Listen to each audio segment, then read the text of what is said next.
Hello dear viewers and all of my subscriber, স্বাগতম জানাচ্ছি engineering science and টেকনোলজির পক্ষ থেকে। আমি ইস্তাক খান জুমন রয়েছে আপনাদের সাথে। তো আজকের ক্লাসের টপিক্সে চলে যাই। Direction control of A DC gear motor using PLC, অর্থাৎ ডিসি মোটরের দিক পরিবর্তন করব, মানে মোটরের ঘূর্ণনের দিক পরিবর্তন করব আমরা আজকে প্রোগ্রামের সাহায্যে। তো গিয়ার মোটর কাকে বলে সেটা একটু জেনে নিই। যে সমস্ত মোটরের সাথে এক্সটার্নাল গিয়ার লাগানো থাকে এবং যে সমস্ত মোটরের পাওয়ার সাপ্লাই পেলে ঘুরতে শুরু করে এবং পাওয়ার সাপ্লাই বন্ধ করে দিলে, অর্থাৎ তার সাপ্লাইটা বন্ধ করে দিলে ইনস্ট্যান্ট বন্ধ হয়ে যায়, সে সমস্ত মোটরগুলোকে আমি সাধারণত আমার নিজের হিসাবে সেগুলোকে গিয়ার মোটর বলে থাকি। এবার ডিসি মোটর কাকে বলে? যে সমস্ত মোটর শুধুমাত্র ডাইরেক্ট কারেন্ট অর্থাৎ ডিসি সাপ্লাইয়ে কার্যকর হয় বা চলে বা ঘূর্ণন শুরু করে, সে সমস্ত মোটরকে আমরা ডিসি মোটর বলে থাকি। নানা ধরনের ডিসি মোটর কিন্তু বাজারে পাওয়া যায়, যাদের মধ্যে উল্লেখযোগ্য হচ্ছে 3.7 ভোল্টের DC motor, 5 volt, 6 volt, 12 volt, 24 volt ইত্যাদি বিভিন্ন ধরনের হয় এবং কারেন্টের উপরে ডিপেন্ড করে, ঠিক আছে, বড় ছোট হয়ে থাকে মোটরগুলো। তো আজকে আমরা যে মোটরটিকে ফরওয়ার্ড রিভার্স ঘোরাবো সেটি হচ্ছে 24 ভোল্টের একটি ডিসি মোটর। চলুন চিত্রটি দেখে নেওয়া যাক।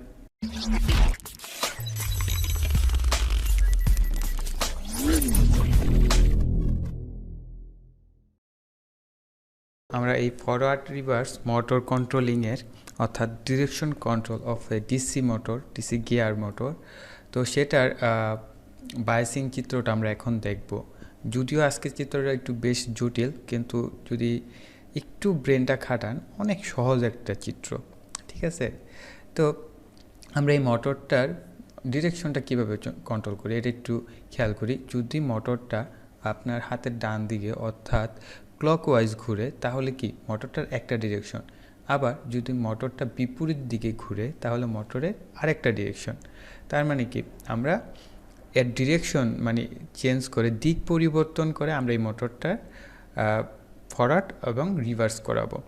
তো তার জন্য আমার কি দুইটা ম্যাগনেট লাগছে এবং চারটা ইনপুট কেন? আমরা প্রথমে স্টার্ট করব ফরওয়ার্ডে, দেন স্টপ, দেন আবার আরেকটা পুশ বাটন চাপবো রিভার্সে, দেন আবার স্টপ। তো এখন আমরা একটু বায়াসিংটা দেখি, বায়াসিংটা কি আছে। তো এখানে দেখেন এই যে 24 ভোল্ট ডিসি, এই ভোল্টটাকে আমি জাস্ট কমন করে নিয়েছি।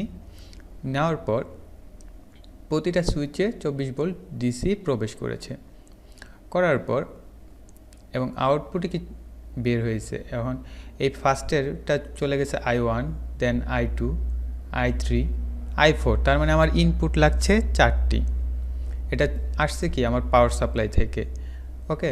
দেন গ্রাউন্ড, আমি গ্রাউন্ড নিচ্ছি কার জন্য? আমার এই পিএলসি মডিউলের জন্য। এই যে দেখেন গ্রাউন্ডটা কোথা থেকে ঘুরে এসেছে, এদিক দিয়ে ঘুরে সরাসরি এমএ এবং এল প্লাসে কি পজিটিভ। তো আমি পজিটিভটা কি সুইচের একটা পজিটিভ থেকে 24 ভোল্ট দিয়ে সাপ্লাই দিয়ে দিলাম। তো আমার সাপ্লাই হলো এবং ইনপুট হয়ে গেল।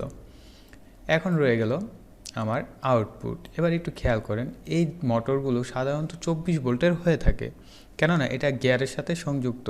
এবং এই মোটরগুলো আপনার একটা কমন জায়গায় বেশি দেখবেন, অটো সাইকেল আছে কিছু, দেখবেন কিছু সাইকেল আছে মোটর দ্বারা চলে, ওই সাইকেলগুলোতে এবং কিছু রিক্সা আছে, অটো রিক্সা, সেগুলোর ভিতরে দেখবেন এই মোটরটা ইউজ করা হয়।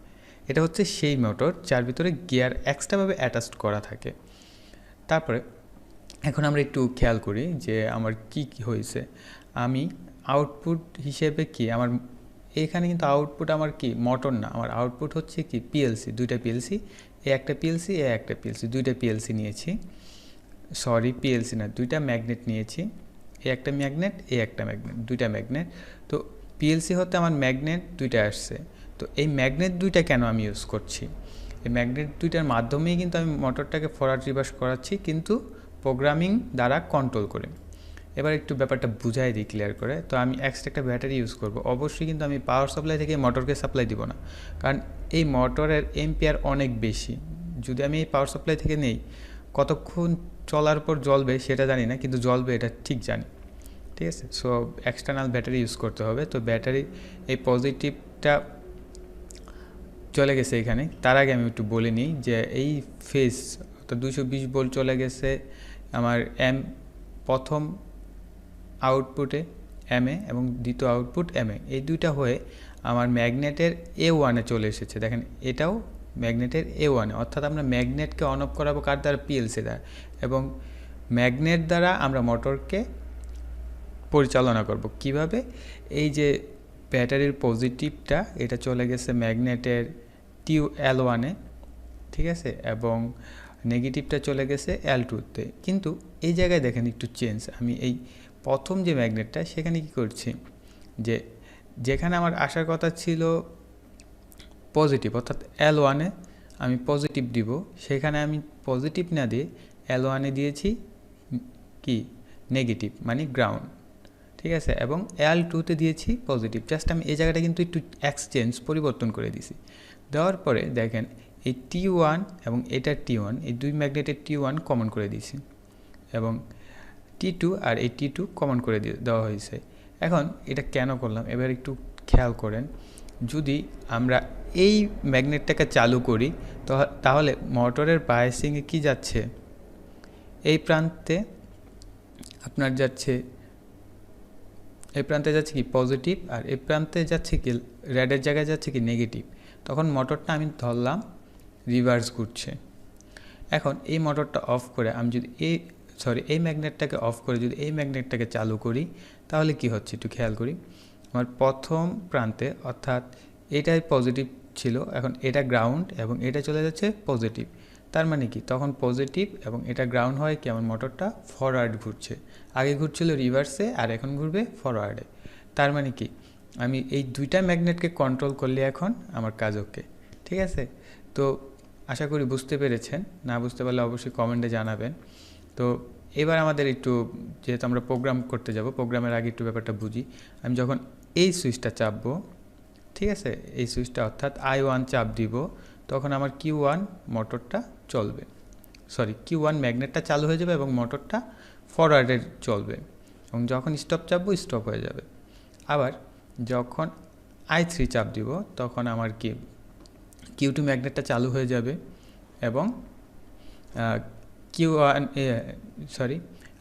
দ্বিতীয় ম্যাগনেটটা চালু হয়ে যাবে, আর প্রথম Q1-এর যে ম্যাগনেটটা আছে সেটা বন্ধ হয়ে যাবে এবং মোটরটা রিভার্স চলতে থাকবে। তো আমরা এই সিকোয়েন্সটা মেনে এখন আমরা আমাদের প্রোগ্রামটাকে সাজাবো। তো চলুন দেরি না করে প্রোগ্রামটা শুরু করি।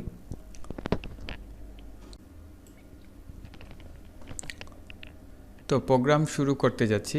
এখন আমাদের 4টা ইনপুট নেওয়া লাগবে এবং কি 2টা আউটপুট। তো আমরা একটু আজকে আমি সবসময় আপনাদের শর্টকাট প্রসেসটা দেখানোর চেষ্টা করি। প্রথমে আমরা কি করব, একটু Q1 এবং Q2 দুইটা আউটপুট আগে নিয়ে নিব। বেশ ক্লিয়ার কথা, দুইটা আউটপুট নিয়ে নিলাম, Q1 এবং Q2।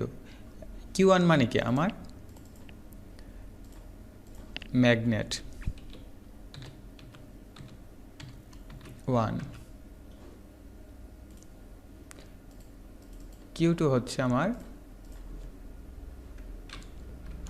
ম্যাগনেট 2, অর্থাৎ ম্যাগনেটিক কন্ট্যাক্ট, সেটাকে আমি ম্যাগনেট বলছি, ম্যাগনেট 2। ওকে, এটাকে ওকে করে দিলাম, আরেকটা বাড়তি চলে এসেছে। তারপরে এখন আমরা একটা মেক কন্ট্যাক্ট নিব I1, অর্থাৎ আমার প্রথম সুইচটা আমি বসাবো, যেটা স্টার্ট সুইচ, অর্থাৎ ফরওয়ার্ডের সুইচ, ফরওয়ার্ডের স্টার্ট যে সুইচটা সেটা। ওকে, সেটাকে বসালাম। বসানোর পরে কি করতে হবে, আমাকে একটা স্টপ সুইচ নিতে হবে, রেড, তাই না? নিলাম একটা I2 স্টপ সুইচ। দেন আমরা কাকে বন্ধ করে দিব, যখন আমার Q1-এর যে ম্যাগনেটটা আছে, ম্যাগনেট 1টা যখন চলবে তখন কিন্তু আমার Q2 ম্যাগনেটটাকে বন্ধ রাখতে হবে। সো আমি এখানে একটা ব্রেক কন্ট্যাক্ট নিব, ভুল হয়েছে আমার, আমি ব্রেক কন্ট্যাক্ট নিব, অর্থাৎ Q2-কে বন্ধ রাখবো। এই যে Q2 নিচ থেকে সিলেক্ট করে ওকে করে দেব। এবার এগুলোকে একটু সাজিয়ে গুছিয়ে নিই। এবার ওয়্যারটা টেনে নিই। আর এক্ষেত্রে কি আমাকে অবশ্যই ল্যাচ করতে হবে, কাকে? Q1-কে, কারণ ল্যাচ না করলে তো আমি পুশ বাটন চেপে রাখতে হবে, তাই না? তো আমি ল্যাচ করে নিলাম। এবার আসি পরবর্তী অপশনটায়, সেম। এখন আমি আবার একটা মেক কন্ট্যাক্ট নিব, কাকে? I3 নিব,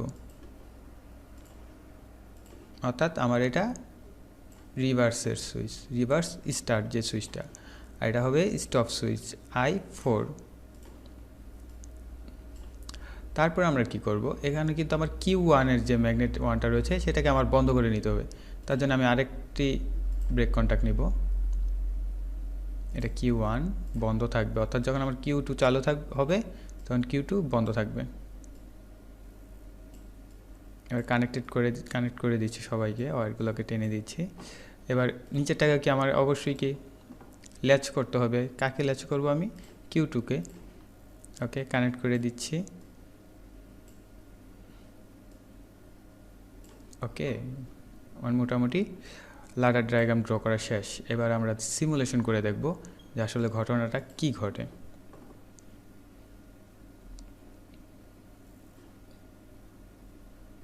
এটাকে একটু নিচে নামিয়ে নিই।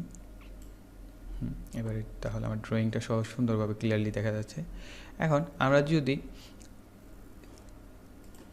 I1-কে অর্থাৎ I1-এর যে পুশ বাটনটা রয়েছে সেটাকে যদি আমরা একবার প্রেস করে ছেড়ে দিই, তার মানে আমার Q1 ম্যাগনেটটা অন হয়ে গেছে, তার মানে আমার মোটরটা এখন ফরওয়ার্ড চলা শুরু করেছে। এখন যদি আমরা I2-কে প্রেস করি, অর্থাৎ আরেকটা রেড যে পুশ বাটনটা, তখন কি আমার ম্যাগনেটটা বন্ধ হয়ে গেছে। ওকে, Q1-এর ম্যাগনেট বন্ধ হয়ে গেছে। এখন আমরা যদি আবার I3-কে অর্থাৎ রিভার্সে চালানোর জন্য স্টার্ট করি, এই যে দেখেন Q2 চালু হয়ে গেছে, Q1 কিন্তু বন্ধ, ঠিক আছে। দেন আমরা যদি আবার I4-কে প্রেস করি, বন্ধ হয়ে গেল। জাস্ট এখানে কিন্তু একটু টেকনিক খাটানো হয়েছে, দেখছেন।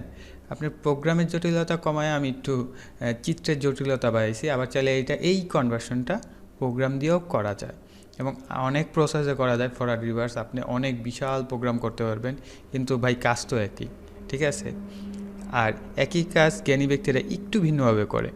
তো আমি আপনাকে এই প্রোগ্রামটা একটু ভিন্নভাবে দেখালাম, ঠিক আছে। আমি আরেকবার সিমুলেশন করে দেখাচ্ছি। যখন আমরা I1 প্রেস করি তখন Q1-এর ম্যাগনেটটা অন থাকে, অর্থাৎ মোটরটা আমার ফরওয়ার্ড চলা শুরু করে, ফরওয়ার্ড বয়স পায়। যখন এটা I2 বন্ধ করে দিলাম, আবার I3 যখন প্রেস করব তখন মোটরটা আমার রিভার্স ঘোরা শুরু করে, এবং আমরা I4। এখন আসি আমরা I2 I4 কেন এক্সট্রা দুটো ইউজ করলাম, আমরা তো ফরওয়ার্ড রিভার্স ডাইরেক্ট দিলেই পারতাম। একটা জিনিস খেয়াল রাখবেন মোটরের ক্ষেত্রে, এটা খুব ইম্পর্টেন্ট। এটা আমি আমার প্র্যাকটিক্যাল লাইফে আমি এই কাজটা করতে গিয়ে অনেক হ্যাস্তন্যস্ত হয়ে আমি এই কাজটা শিখছি। এই জিনিসটা আমি প্র্যাকটিক্যাল দেখেছি, ঠিক আছে। যে এই ধরনের মোটরগুলা, গিয়ার মোটর বলেন, যে কোনো ধরনের মোটর আপনি যখন ফরওয়ার্ড থেকে রিভার্সে নেবেন, এটার একটা ফিডব্যাক নয়েজ কাজ করে ম্যাগনেটের কারণে। যখন আপনি মোটরটাকে ফরওয়ার্ড রানিং করাচ্ছেন, আপনি যদি ইনস্ট্যান্ট রিভার্স করান, উল্টো এটা একটা ম্যাগনেট তার নয়েজ উৎপন্ন করে এবং ফিডব্যাকে পজিটিভের পরিবর্তে নেগেটিভ এবং নেগেটিভের পরিবর্তে পজিটিভ, অর্থাৎ অনেক ক্ষেত্রে কি আপনার এর যে দুইটা টার্মিনাল থাকবে মোটরের, দুইটার ভিতরে দেখবেন আপনার পজিটিভ চলে এসেছে। তার মানে ওই সময় আপনার এই মোটরের ভিতরে যে ম্যাগনেটগুলো থাকে তখন দুটোটা আপনার শর্ট হয়ে যায়, এবং এর ফলে কি হবে, আপনার যে এই মোটরের সাথে সংযুক্ত যে ব্যাটারিটা আছে সেখানে স্পার্ক হবে, ওয়্যার পুড়ে যাবে, ইভেন ব্যাটারিটা পুড়েও যেতে পারে। তো এটা বি কেয়ারফুল। এই কারণে আপনারা যে কোনো ছোট হোক বড় হোক যে কোনো মোটর যখন ফরওয়ার্ড রিভার্স মুভিং করবেন, অবশ্যই একটা স্টপ টাইম ইউজ করবেন। প্রোগ্রামের ভিতরে স্টপ টাইম ইউজ করতে পারেন, অথবা কি আপনি টাইমার ইউজ করতে পারেন, অথবা কি আপনি একটু সতর্কভাবে খেয়াল রেখে মোটরটাকে বন্ধ করে দেন, মোটরটা অফ হয়েছে তাকে একটা সময় দেন রিভার্স ঘোরান। আপনি ইনস্ট্যান্ট ফরওয়ার্ড দেন রিভার্স, আবার রিভার্স থেকে আবার ফরওয়ার্ড, ঠিক আছে। এভাবে আমি, ঠিক আছে, আমার প্রায় 2টা দিন নষ্ট হয়েছে একটা প্রজেক্টের জন্য। তখন আমার বারবার ওয়্যার পুড়ে যাচ্ছিলো, আমি মোটা ওয়্যার লাগাচ্ছিলাম, সেগুলো পুড়ে যেত, ঠিক আছে। ফরওয়ার্ড এবং রিভার্স আমি কোনো সময় দিইনি তাকে। তো তখন আমার স্যার আমাকে বললেন যে হ্যাঁ, ফিডব্যাক নয়েজের একটা অপশন থাকে এই মোটরগুলায়। তো ওই দিনে আমি শিখতে পারলাম প্র্যাকটিক্যাল করে যে আসলে হ্যাঁ, মোটরের ফিডব্যাক নয়েজ আসে। So careful. অবশ্যই আপনার প্রোগ্রাম করলে এখানে স্টপেজ একটা টাইম অবশ্যই ইউজ করবেন, ঠিক আছে। এটা আমার কথা না, এটার উপরে অনেক বড় বুকস রয়েছে, থিসিস রয়েছে, সেসব জায়গা থেকে কিন্তু স্যার আমাকে বলছেন, ওনার থিসিস থেকে বলেছেন, ঠিক আছে। তো অবশ্যই এই জিনিসটা মাথায় রাখবেন। আপনাদের একটা টিপস দিয়ে দিলাম, ইলেকট্রিক্যালের যারা রয়েছেন বা ইলেকট্রনিক্সের তাদের ক্ষেত্রে এই টিপসটা কাজে লাগবে। তো এই বলে আমি আজকের ক্লাস এখানে শেষ করছি। তো শেষ করার আগে অবশ্যই কি লাইক কমেন্ট চাইবো, হ্যাঁ সেটা আপনারা নিজে থেকেই করবেন এবং ভিডিওটা শেয়ার করবেন। তো এই বলে এখানে শেষ করছি। ধন্যবাদ সবাইকে।